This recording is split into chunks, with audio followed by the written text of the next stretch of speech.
Hi there, I'm Hedvig, and this is the next installment in our film career tips. I'm going to do the film actors essentials and take you through the most necessary things to have as a film actor. Two options. You either follow my rules or follow my rules. Capiche? Thank you. I can do it a different way. No, that's fine. Thank you very much. Thank you. Number one, the headshot, otherwise known as the Holy Grail, and your calling card. This is what agents and casting agents are going to choose you from. I'm going to tell you about two different headshots. That's the UK version and the US version. In the US, actually I have a prime example of myself in a headshot. You mostly use color headshots, or only color headshots since the millennium began. In the UK, you can actually encounter black and white headshots still, although it is mainly preferred to have color ones. But if you really like black and white, some casting agents really do like it. A headshot has to be sized 8x10. There is no other size, so make sure you get it professionally printed in size 8x10 and have your name here. No busy backgrounds. Think about clothes that fit your personality and fit your complexion, your hair color, your eye color. Make sure that it reflects you, because this is basically your calling card. So if you show up to an audition not looking like your headshot, that's a bit confusing to whoever is sitting there in the casting room. This is actually where you should cash out as an actor. I know headshots can be very expensive, but I would say that around 400 to 1,200 pounds US dollars is quite a normal price to go, depending on maybe your level and what you can afford. But this is literally the place to cash out. Find a great photographer that understands what you want to look like. Secondly, we have the resume. This should be stapled to the back of your headshot, so it should also be sized 8x10. Make sure to think about that when you're designing it. Here, it's not quite as normal as a normal resume in other professions.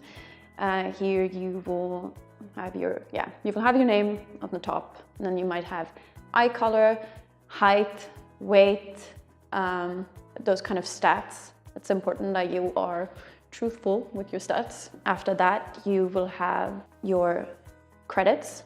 So it could be the project, director, and production company, for instance. And I would separate, for instance, film jobs from TV series. Commercials will be a separate resume as well. That shouldn't be on your main resume. Then you could have a training portion where you talk about what kind of courses you've taken in acting, if you've taken improv, if you did a bachelor's in acting, anything. And then you'll have your special skills. This could be everything from languages to accents. And then if you're a really great equestrian, this is where you put that. If you do show jumping, if you have a black belt in karate, this is the place to put it down. Make sure you also have your email here and your phone number so people can contact you.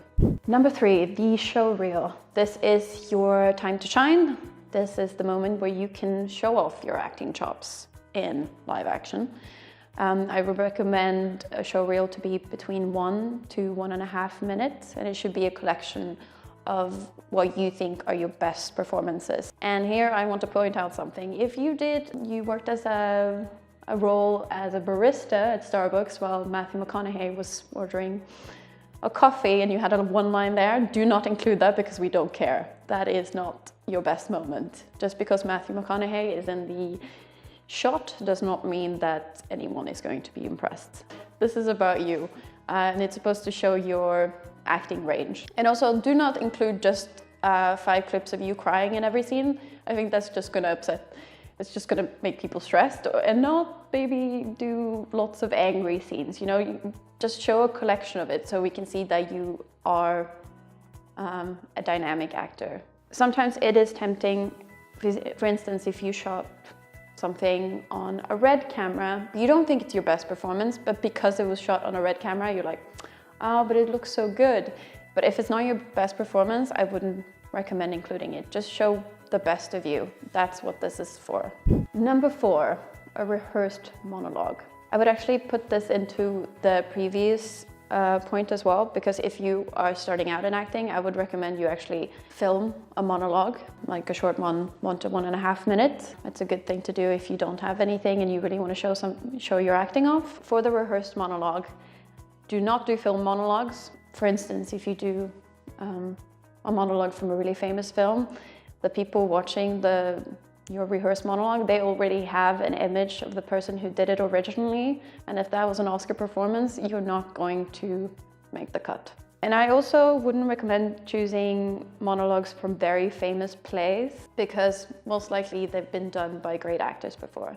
This is the moment to show that you have an interest and you go out and seek interesting works. Dig out something you've never seen before, that you don't think they've seen before, because then this is the first time they're seeing this monologue being done, which is gonna work in your favor. I would recommend actually having 2 rehearsed monologues, 1 comedic and 1 dramatic. Because if you have a comedic audition,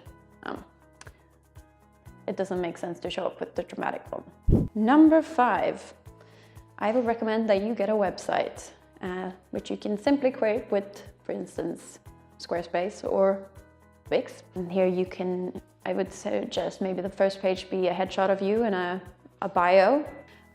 You can have a page that you dedicate to different clips from different projects you've done. You can have your show reel up here. Then you can have a blog section where you talk about the different projects you've been working in, or, oh, I've just been cast in this indie film. Great. Then you have your contact section, which might be, for instance, if you have an agent, you would probably put it in, dot that down there, or you could have your own email. On the website, I would recommend you link to different things such as IMDb, if you have an IMDb profile, social media channels like Instagram or Twitter. That's kind of a separate tip within that, to have social media channels, because nowadays projects do cast, unfortunately, because of social media presence. But it's also a good way to then, for instance, get to know people who are interested in your projects. It's a good way of connecting with other creatives. Those are the things that I would say should make it to your website.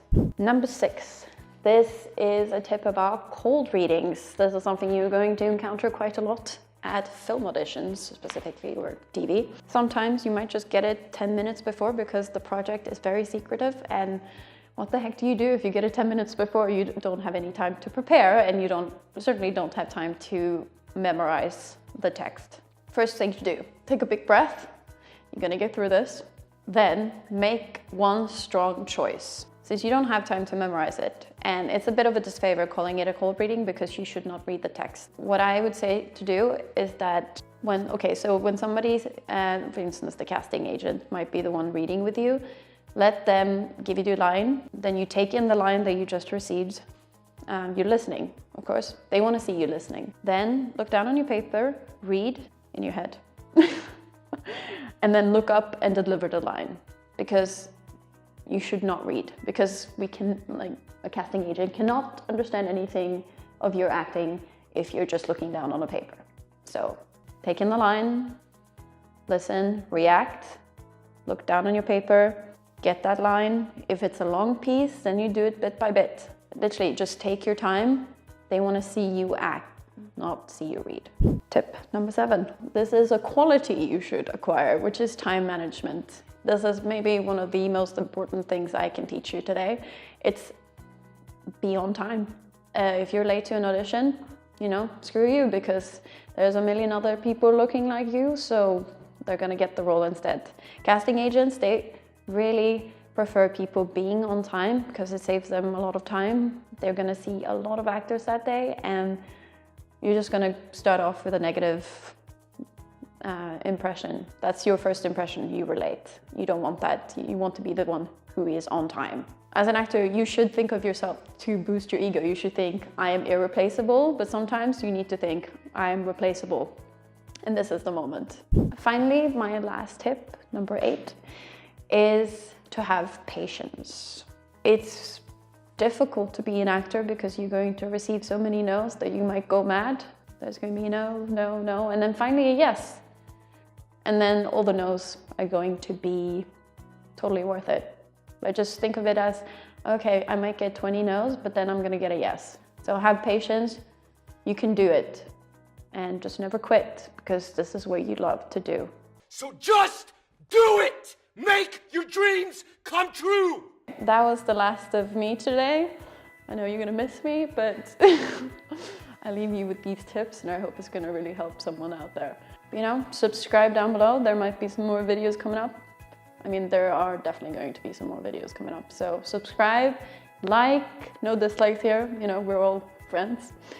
Well, ciao, bye, ha det bra, as I say in my native language.